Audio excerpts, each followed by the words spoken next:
حجاج بن یوسف ظالم تھا، ظلم کرتا تھا، زیادتی کرتا تھا۔ حضرت سعید بن جبیر ایک تابعی بزرگ تھے، اتنے بڑے بزرگ تھے کہ ساری رات نماز پڑھتے تھے، سارا سال روزہ رکھتے تھے۔ ایک دن انہوں نے ممبر پہ بیٹھ کے کہا کہ حجاج ظلم سے باز آ جائے ورنہ اللہ کی لاٹھی بڑی بے آواز ہے۔ اللہ کی لاٹھی، اس کا کیا مطلب ہوتا ہے؟ اس کا مطلب ہے جب رب کی لاٹھی چلتی ہے تو اس کی آواز جی اس کا پہلے کوئی پیغام وہ پہلے اعلان نہیں کرتا کہ تگڑے ہو جاؤ لاٹھی چلنے لگی ہے، لاٹھی چلتی ہے پر اس کی آواز سمجھ آ رہی ہے میری بات کی؟ جمعۃ الوداع کے لیے تشریف لانے والے عوام خاص غور فرمائیے گا۔ حجاج بن یوسف کو پتا چلا کہ حضرت سعید بن جبیر نے میرے خلاف بات کی، بلا لیا، کہنے لگا تو نے میرے خلاف بات کیا؟ فرمانے لگے کی ہے؟ کہنے لگا تجھے پتا ہے میں قتل کر دوں گا؟ آپ فرمانے لگے نہ تو زندگی کا مالک ہے نہ موت کا مالک ہے، تو کیسے قتل کر؟ کہنے لگا تجھے پتا ہے میرا؟ فرمایا میں نے تجھے نہیں، میں نے تو کئی شداد، کئی حماد، کئی قارون، کئی فرعون، کئی نمرود دیکھے، کئیوں کی داستانیں سنی، تو کون ہے؟ تو تو چھوٹا سا ہے۔ ایک جملہ ہے مولانا جلال الدین رومی کا، بڑے درویش تھے، ایک بات کہہ گئے، کہنے لگے نمرود جتنے پیسے نہیں، فرعون جتنی حکومت نہیں، قارون جتنی دولت نہیں، ورنہ فرمانے لگے میرے زمانے میں بھی کئی لوگوں کا خدا بننے کو دل کرتا ہے، کئی لوگوں کا دل کرتا ہے، لیکن نمرود جتنے پیسے، فرعون جتنی طاقت اور قارون جتنی دولت نہیں، ورنہ ہو سکتا ہے لوگ دعویٰ کر جائیں معاذ اللہ ثم معاذ اللہ۔ یہ آج سے کئی سو سال پہلے وہ کہہ رہے ہیں، آج تو حالات بڑے ابتر ہیں، اس کی نسبت خطرناک۔ فرمانے لگے حضرت سعید بن جبیر تو زندگی موت کا مالک نہیں، کہنے لگا پکڑو قتل کرو اسے، لے جاؤ۔ جب پکڑ کر کھینچ کر لے جا رہے تھے نا، حضرت سعید بن جبیر مسکرانے لگے۔ اب ظالم کے سامنے مسکرائے تو اس کو بڑا غصہ آیا، یہ میرا مذاق اڑاتا ہے؟ بلا لیا، ادھر آؤ، کیوں مسکرا رہے ہو، کیا ہوا؟ تو حضرت سعید بن جبیر کہنے لگے میں مسکرا رہا ہوں تیری بیوقوفی پر اور اپنے اللہ کی دی ہوئی ڈھیل پر، میں مسکرا رہا ہوں کہ یا اللہ کیا بات ہے، کیا تیرا شان ہے، کیسے لوگوں کو ڈھیل دی ہوئی ہے، میں مسکرا رہا ہوں تیری بیوقوفی پر کہ تو سمجھتا ہے شاید مجھے پوچھنے والا کوئی نہیں۔ کہنے لگا اس کو باہر نہ لے جاؤ، میرے سامنے قتل کرو۔ ٹھیک ہے جی، قتل کرنے لگے تو حضرت سعید بن جبیر نے منہ کعبے کی جانب کر لیا، انی وجہت وجہی للذی فطر السماوات والارض حنیفا وما انا من المشرکین۔ جب آپ نے یہ آیتیں پڑھی نا کہ میں نے منہ کر لیا ہے اپنے رب کی جانب، کرو مجھے قتل، کہنے لگا نہیں نہیں، اس کا منہ پھیرو، کعبے کی طرف ہو کے قتل نہ ہو، ہے ظالم پر پاگل ہو گیا ہے۔ حضرت سعید بن جبیر کے حوصلے نے شکست دے دی، ناکام ہو گیا، مخبوط الحواس ہو، کہنے لگا اس کا منہ پھیر دو۔ جب کعبے سے پھیرا تو آپ فرمانے لگے للہ المشرق والمغرب فانما تولى فثم وجه اللہ۔ اللہ فرماتا ہے تو مشرق اور مغرب سارا ہی اللہ کا ہے، جدھر بھی منہ کرو گے ادھر اللہ ہی اللہ ہے، جدھر بھی منہ کرو گے ادھر اللہ ہی اللہ ہے، چاروں جانب پھیر دیا، جدھر منہ پھیرنا ہے تو نے پھیر دیا منہ۔ حضرت سعید بن جبیر کے گلے پہ خنجر رکھا تو آپ نے ہاتھ اٹھائے، کہنے لگے اے اللہ میرے بعد اسے کسی اور پر مسلط نہ کرنا، میرے بعد کسی اور پر مسلط نہ، بس میں آخری ہوں۔ جب آپ ذبح ہوئے تو اتنا خون نکلا کہ لوگ کہتے ہیں جتنا اونٹ کے وجود سے نکلتا ہے، تر ہو گیا سارا اس کا دربار۔ ایک سمجھدار آدمی کو بلا کے کہنے لگا اتنا خون میں نے بڑے بندے قتل کرائے ہیں پر اتنا خون نہیں نکلا۔ تو وہ کہنے لگے لوگ مر جاتے ہیں، مرتے وقت ڈر جاتے ہیں، سہم جاتے ہیں، خون سکڑ جاتا ہے، لگتا ہے یہ شخص جب دنیا سے گیا ہے تو ڈٹ کے گیا ہے، یہ ڈٹ کے گیا ہے دنیا سے۔ حجاج بن یوسف رات کو سویا تو تڑپ کے اٹھا، کیا ہوا؟ گھر والے کہنے لگے کیا ہوا؟ کہنے لگے سعید بن جبیر خواب میں آیا اور کہتے ہیں اٹھ مجھے بتا تو نے مجھے کیوں قتل کیا، بتا کیوں مارا؟ اگلی رات پھر سویا تو وہی خواب، پھر سویا تو وہی خواب۔ گناہ نفسیاتی مریض بنا دیتا ہے، ظلم تجھے مخبوط الحواس کر دیتا ہے۔ جب تو زیادتی کرتا ہے تو اللہ فرماتے ہیں کہ میں تو اللہ کو بھولتا ہے، اللہ تجھے اپنا آپ بھلا دیتا، پھر تو بھول جاتا ہے، پھر تو سیدھے رستے پہ چلتا ہے پر بھٹک جاتا ہے، پھر تو صحیح رستوں کا تعین کر کے بھی گمراہ ہوتا ہے، پھر تو روز وہی گاڑی چلاتا ہے پر اب جب تو بریک لگاتا ہے تو نہیں لگتی۔ جب گناہوں کے ساتھ تو مخبوط الحواس ہوتا ہے تو روز وہ کاروبار کرتا ہے، لیکن جب تیرے گناہ تجھے گھیر لیتے ہیں پھر اسی کاروبار میں تو نقصان اٹھاتا ہے۔ حجاج بن یوسف تڑپتا ہے، روتا ہے، یہاں تک کہ بیمار ہو گیا، پیٹ میں درد ہوتی ہے، پتہ نہیں کیا ہوا، تکلیف ہوتی ہے، پتہ نہیں، سارے حکیم طبیب ڈاکٹر کوئی نہ سمجھ سکا کہ بیماری کیا ہے۔ جو بیماریاں خدائی ہوتی ہیں ان کا لوگوں کو پتا، جو آزمائشیں رب کی جانب سے ہوتی ہیں وہ ڈاکٹروں کے ہتھے نہیں چلتی، جو تکلیفیں اللہ دیتا ہے ان کا حکیم طبیب علاج نہیں کر پاتے، مشکل، اور شفا اسی وقت ہوتی ہے جب اللہ دینا چاہے، اور جب رب بھی دینا نہ چاہے تو بڑے بڑے ڈاکٹر کہتے ہیں کہ ہمارے بس کی بات نہیں رہی۔ بغداد سے حکیم آئے، پیٹ دیکھا، کہنے لگے نہ تیرے معدے میں کوئی دقت ہے، نہ تیرے جگر میں، نہ کسی اور جگہ، ماجرا کیا ہے؟ ایک آخری علاج ہے، آخری، وہ کیا؟ گوشت کا چھوٹا سا ٹکڑا دھاگے کے ساتھ باندھ کے منہ میں ڈالا اور پھر ایک باریک سا تنکا لے کے اس کو اندر ڈالنے لگے گلے میں۔ وہ گوشت کا ٹکڑا جب حلق کے اندر اتر گیا، اس حکیم نے واپس کھینچا تو کیسے ایسی بدبو آئی جیسی کبھی سونگی نہ تھی، جانور کیڑے مکوڑے لگے ہوئے باہر نکلے، اور جب دیکھا تو جتنے محل میں لوگ بیٹھے تھے چلاتے ہوئے نکل گئے کہ یہ کیا مصیبتیں ہیں۔ حکیم بھی اٹھ کے دوڑنے لگا، کہا تجھے کیا ہوا؟ کہنے لگے حجاج تیری بیماری زمینی نہیں، تیری مصیبت زمینی نہیں. کہا میری مرض تک تم کیوں نہیں پہنچ پا رہے؟ تو کہنے لگے لگتا ہے تو بد دعا کا مریض ہے، لگتا ہے تو ظلم کا مریض ہے، تو جبر کا مریض ہے. تڑپتا رہا، سسکتا رہا. ایک وقت وہ بھی آیا کہ گھر والوں نے کمرے میں بند کر کے تالا لگا دیا، دیوار سے ٹکرے مارتا. او بھائی، جو گناہوں کے بیمار ہوتے ہیں انہیں شفا نہیں ہوتی، جو ظلم جبر بربریت کے بیمار ہوتے ہیں انہیں سکون قلبی میسر نہیں آتا. دوائیاں ان بیماریوں کی بنی ہوئی ہیں جو بیماریاں زمینی ہیں، جو بیماریاں خوراک کی بد پرہیزی سے ہوتی ہیں، جو گناہوں کی بد پرہیزی سے ہوتی ہیں. ان کی بیماریاں، ان کی شفا توبہ ہے، ان کی شفا رجوع اللہ ہے، ان کی توبہ اللہ سے معافی مانگنے سے شفا ہوتی ہے. حجاج جب مرنے لگا تو بلایا، یہ رنگ بھی ذرا ملاحظہ کیجیے گا، 2-4 قریبیوں کو بلایا. پتا ہوتا ہے نا اپنے کرتوتوں کا آدمی کو، پتا سارا ہے سردار کو کیتی ہے، جب پتا ہوتا ہے سارا. بلا کے کہنے لگا جب میں مر جاؤں تو مجھے رات کو دفن کرنا ہوگا. کیوں بھائی، عورت ہے؟ کہنے لگا نہیں، رات کو دفنانا. ٹھیک ہے، رات کو دفنا دیں گے. پھر کہنے لگا جب صبح ہو جائے تو صبح ہونے سے پہلے پہلے میری قبر زمین کے برابر کر دینا، نشان مٹا دینا. کیا وجہ؟ تو کلمہ پڑھتا ہے، حضور کا حکم ہے کہ قبر کم از کم ایک بالش، ایک گیٹ اونچی ہونی چاہیے زمین سے کم از کم، تو تیری قبر مٹا دے. وجہ پتا ہوتا ہے اپنے ظلموں کا. کہنے لگا مجھے پتا ہے لوگ میرے مرنے کے بعد میری قبر بھی نہیں چھوڑیں گے. دنیا میں تو میرے جبر کی وجہ سے کوئی آ نہ سکا، لیکن میری قبر بھی لوگ جنازوں میں باتیں شروع کر دیتے ہیں. جنازوں میں نے ایسی بھی داستانیں سنی ہیں کہ کوئی مرا تو لوگ جوتوں کا ہار قبر پہ ڈالا ہے. نہیں بھائی، تو جب زندہ تھا تو تیرے جبر ظلم کی وجہ سے نہیں کو بول سکا. ایک تو ہے قیامت میں حساب ہوگا، یہاں دنیا میں حساب ہونے لگتا ہے. جو اتنی لمبی زبانیں لوگوں کی لٹک کر مرتے وقت باہر نکل آتی ہیں. دعا کریں، جمعہ ہے، اللہ تعالیٰ ایمان کی موت عطا فرمائے. دعا فرمائے رب تعالیٰ اللہ تبارک و تعالیٰ توبہ کر کے جانے کی توفیق عطا فرمائے. جاگے جاگے اور سنے اور دعا کرے، اے اللہ تو ہمیں ظلم سے ویسے ہی محفوظ فرما. اگر ہم زیادتی کرنے لگے تو اے اللہ ہمیں اس سے منع فرما، ہمیں اس سے تو یہ توفیق دے کہ ہم باہر آ جائیں اس گناہ سے. میرے بھائی، ایک تو دنیا میں سزا ہے، پھر قیامت کی سزا ہے، اور وہ زیادہ سخت ہے، وہ زیادہ سخت ہے. ہم لوگوں نے نا ہیلے بہانے بڑے بنائے ہوئے ہیں. بینک کے ساتھ کاروبار کرنے والا کہتا ہے نہیں نہیں مجبوراً لیا ہے، مجبوراً. مر رہا تھا تو آخری لبوں پہ تھا تو جائز ہے، جائز ہے. اس وقت جب تجھے کھانے کو لقمہ نہ لگے تو حرام کھانا بھی جائز ہے. کیا دقت تھی؟ کیوں اللہ رسول کے مقابلے میں کھڑا ہوا تو؟ کیوں سود کا دھندا کیا؟ کیا تکلیف تھی؟ کہاں تو لج گیا تھا؟ ہم جان بوجھ کے اپنے لیے جہنم کٹھی کرتے ہیں، پھر کہتے ہیں سکون نہیں زندگی میں. کہاں سکون آئے گا؟ کیسے آئے گا؟ ہم نے خود آگ لگائی ہے چمن میں اپنے. جو قیامت کی سزا ہے، میرے نبی پاک علیہ السلام نے فرمایا رب تمہیں سامنے کھڑا کرے گا. اور کس طرح کھڑا کرے گا؟ فرمایا لوگوں کے وجود سے کپڑے اتر جائیں گے، زمین اس طرح دہکے گی جس طرح تانبا زمین پہ رکھا جائے اور آگ جلائی جائے. تانبا دیکھا ہم لوگوں نے؟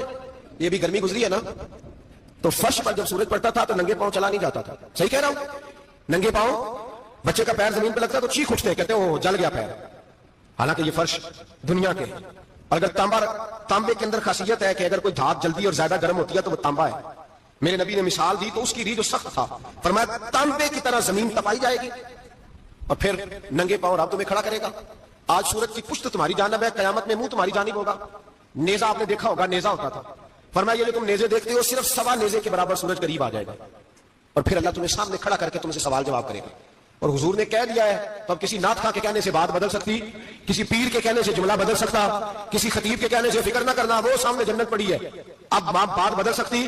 خدا کی رحمت پر بھروسہ رکھنا ضروری ہے، نبی پاک کی شفاعت کی امید رکھنا. بولیے. لیکن جو حضور نے بیان کیا ہے اس کو ماننا بھی یہ بھی ضروری ہے. میرے نبی پاک نے فرمایا اللہ تم سے حساب لے گا اور اللہ پوچھے گا، تم نے جواب دینا ہے.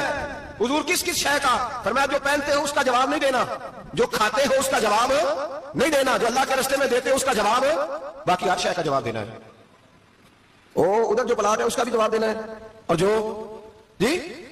جو بچوں کو پیسے بتائے ان کا بھی جواب دینا ہے، جو چھپائے ہیں ان کا بھی.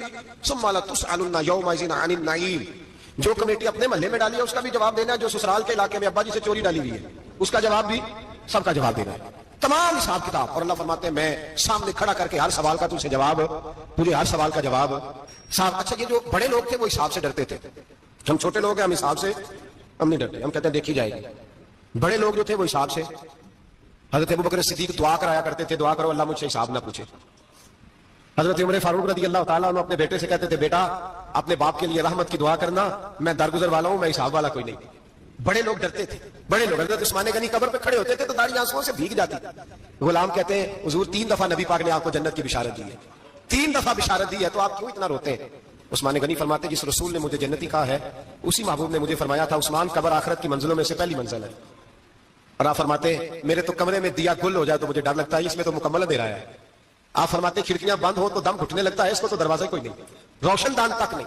بھائی جو بڑے تھے وہ ڈر رہے تھے، مولا علی شیر خدا نماز کا وضو کر کے کانپتے تھے، کانپتے۔ علی آپ مرحب کے سامنے نہیں کانپے، خیبر کا دروازہ اکھاڑتے نہیں کانپے، بدر احد خندق حنین اور خیبر میں نہیں کانپے، تو یہاں آپ فرمانے لگے مالک کے سامنے جاتے ہوئے ڈر آتا ہے۔ بڑے لوگ کانپتے تھے، بڑے لوگ۔ آج کون سا جمعہ ہے؟ سارے بولیے۔ حالانکہ یہ اگلے سال دوبارہ آئے گا، ہمارا نہیں پتا کہ ہم ودا ہو جائیں کہ کیا بنے۔ یہ کون سا جمعہ ہے؟ آیا جمعہ الوداع، آئے ہم پڑھے۔ آج ایک فکر لے کر کے جانا، ایک سوچ، جہاں روز رات کو بیٹے کی ٹینشن، بیٹی کی ٹینشن، بھائی کی ٹینشن، پوتے کی ٹینشن ہوتی ہے نا، ایک ٹینشن اور اپنے آج ایک ٹینشن بڑھا لو، قبر کی ٹینشن پیدا کر لو، قیامت کی تھوڑی سی فکر کر لو، تھوڑی سی، ایک لمحے کے لیے صحیح تھوڑا خیال پیدا کرو۔ حضرت حسن بصری نام سنا ہوا ہے نا، یہ حضرت علی کے شاگرد ہیں، نبی پاک کے گھر میں آ جاتے تھے کئی دفعہ، بچے تھے جب۔ حضرت حسن بصری تابعی ہیں، فرماتے خانہ کعبہ میں عمرہ کرنے گیا، طواف کعبہ کر رہا تھا تو بڑا عجیب منظر ہوا، رات کی تنہائی ہوئی، اس وقت کئی دفعہ طواف بند بھی ہوتا تھا، اس لیے کہ رش کم ہوتا تھا تو رات کو سب سو جاتے۔ کہتے رات ذرا گہری ہوئی تو لوگ اپنا اپنا خیمہ لے کے جاتے تھے، تو ہوٹل ہے نا تو خیمے لگتے تھے، لوگ خیمہ لے کے جاتے تھے، جہاں جگہ ملتی تھی خیمہ لگا کے رہتے تھے۔ فرماتے میں رات کو سویا خیمے میں، ایک دردناک آواز آئی، میٹھی ہے دھیمی ہے پر درد بڑا ہے، کوئی رونے والا رو کے کہتا ہے اللہ حساب قیامت میں مجھ سے نہ لینا، اے اللہ تنہائی میں جتنا مرضی حساب لینا پر لوگوں کے سامنے نہ لینا۔ اور پھر کہتا ہے اللہ فضل تو تب کرے جب تو میرا حساب پوچھے ہی نہ۔ پھر چند منٹ گزرے تو پھر وہ رونے لگا، میرے کانوں میں آواز آئی، کہنے لگا اے اللہ حساب تو ان کا لیا جاتا ہے جو حساب کے قابل ہوتے ہیں۔ اعلیٰ حضرت کہتے ہیں نا رضا سے تو کیا حساب لے گا، رضا بھی کسی حساب میں ہے، اے اللہ میں قابل نہیں، مجھ سے حساب نہ لینا۔ کہتے تھوڑی دیر گزری تو پھر وہ رونے لگا، پھر ذرا سانس سنبھلے تو پھر کہنے لگا اے اللہ میں تو لوگوں کو کوئی بندہ حساب پوچھ لے تو نہیں دے سکتا، میں تجھے کیسے حساب دوں گا۔ پھر تڑپنے لگا۔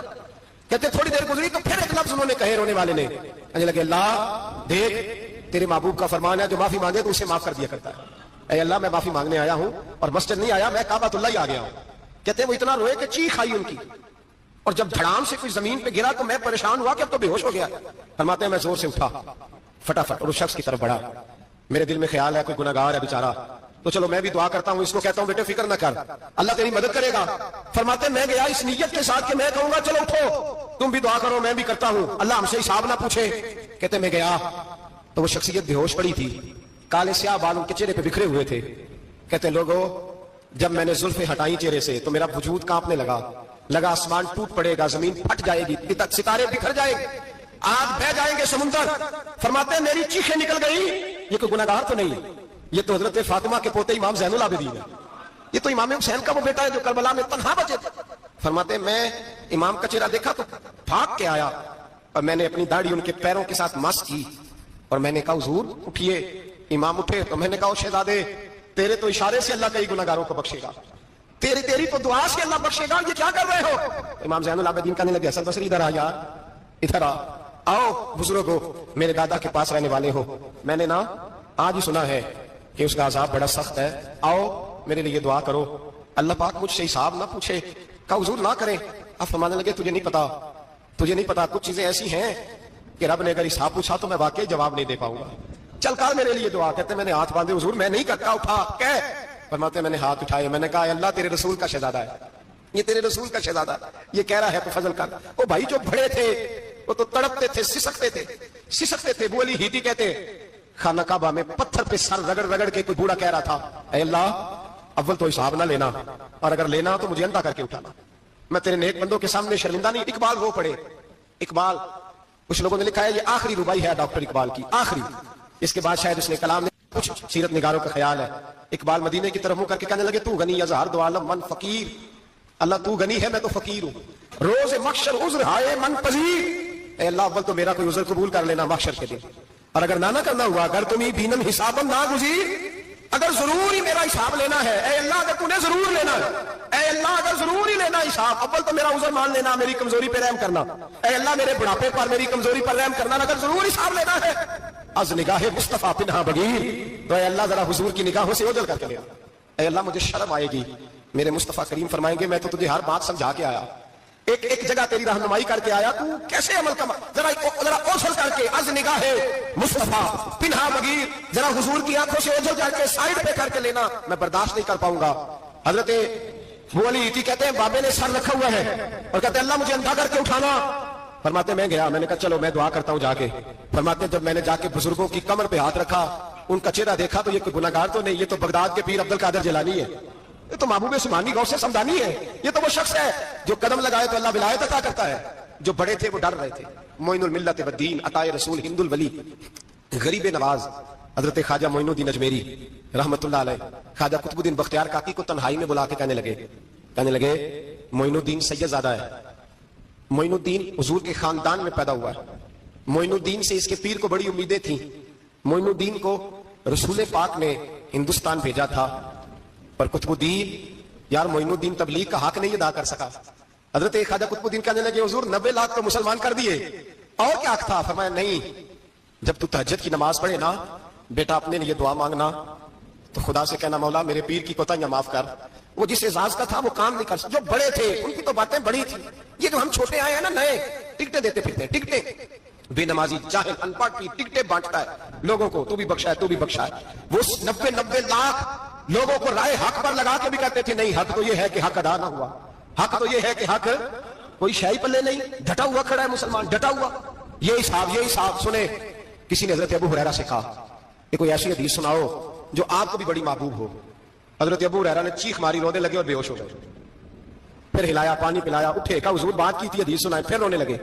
ہمیں تو نہیں نہ رونا آتا, ہمیں تو تب آتا ہے جب بیٹا بات نہ مانے, ہمیں تو تب آتا ہے جب کاروبار میں نقصان ہو جائے, ہمیں تو تب رونا آتا ہے جب ہمارا کوئی دوست ہمارے بارے میں غلط بات کر دے, بے عزتی دنیا کی ہو جائے. حضرت ابو ہریرہ 3 دفعہ ہوش آیا, 3 دفعہ روئے اور کہنے لگے عزیزو یہ وہ والی حدیث ہے کہ میں سوچتا بھی ہوں تو میں تڑپ اٹھتا ہوں.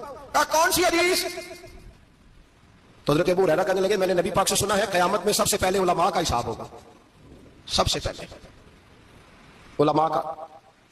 رب کریم فرمائے گا تمہاری دین کے نام پر بڑی موجیں تھی, تمہارے بڑے پوسٹر چھپتے تھے, لائنیں بنا کے لوگ تمہارے ہاتھ چومتے تھے, لوگ تمہاری گڑی کو بھی چومنا اپنے لیے سعادت سمجھتے تھے. بتاؤ میرے رسول کے نام پر کھانے والوں کیا کر کے آئے ہو؟ عمل بتاؤ, عمل. موج بڑی کی نا تم نے, بتاؤ عمل. علماء عالم عرض کرے گا اے اللہ میں جگہ جگہ تیرے رسول کے دین کی بات کرتا تھا, میں قرآن کے درس دیتا تھا, میں راتیں بیدار رہ کے تیاریاں کرتا تھا, میں جو بن سکا کیا. رب فرمائے گا نہیں, تو نے تو اس لیے کیا تھا کہ لوگ تجھے پیر صاحب کہیں, مولانا صاحب کہیں, تیرے نعرے لگائے تو لگے نہیں پھر تیرے نعرے, پھر لوگوں نے لمبے لمبے القابات پکارے نہیں تیرے. حضور سید عالم علیہ السلام فرماتے پہلا حساب اس کا لے گا جو عالم کہلاتا تھا. رب پوچھے گا تجھے طاقت دی, ہمت دی, بولنے کی صلاحیت دی, اپنے فضل سے دی, بتا کیا کما کے آیا ہے. حضرت ابو ہریرہ روتے ہیں, کہتے ہیں میں بھی تو حدیثیں سناتا ہوں, میں بھی تو عالم ہوں, میرے پیچھے بھی تو لوگ بھاگتے ہیں. لوگوں بتاؤ اگر اللہ نے ابو ہریرہ سے پوچھا تو کیا جواب دے گا؟ اللہ فرمائے گا علماء کے لیے بخاری مسلم ہے, یہ اٹھاؤ اور جہنم میں ڈال دو. امام غزالی فرماتے ہیں اگر کسی عالم کو سزا ملی تو سب سے سخت عالم کو ملے گی. دعا فرمائے اللہ میرے جیسے لوگوں کو ہدایت کا رستہ عطا فرمائے, اور جو کہتے ہیں سمجھتے ہیں اللہ اس پر عمل کی توفیق عطا فرمائے. فرمایا حضرت ابو ہریرہ نے دوسرے نمبر پر سخی اللہ کی بارگاہ میں کھڑا کیا گیا, مالدار. رب فرمائے گا بول کچھ ایسے بھی تھے جن کے پاس شام کی روٹی نہیں تھی, تجھے میں نے تیری تجوری بھر کے تجھے دولت عطا کی, تجھے وراثت میں نے مربے دیے, جائیدادیں دی. بتا وہ کچھ وہ تھے سویرے مزدوری کرنے جاتے تھے, کما کے لاتے تھے, ہزاروں روپیہ تیری بینک میں پڑا تھا, بتا کیا کیا تو نے؟ اے اللہ میں نے مسجد میں دیے, مدرسے میں دیے, 30 دن افطاریاں پکاتا رہا. اللہ فرمائے گا تو جھوٹ بولتا ہے, تو سارا کچھ اس لیے کرتا تھا کہ لوگ تجھے سخی کہے.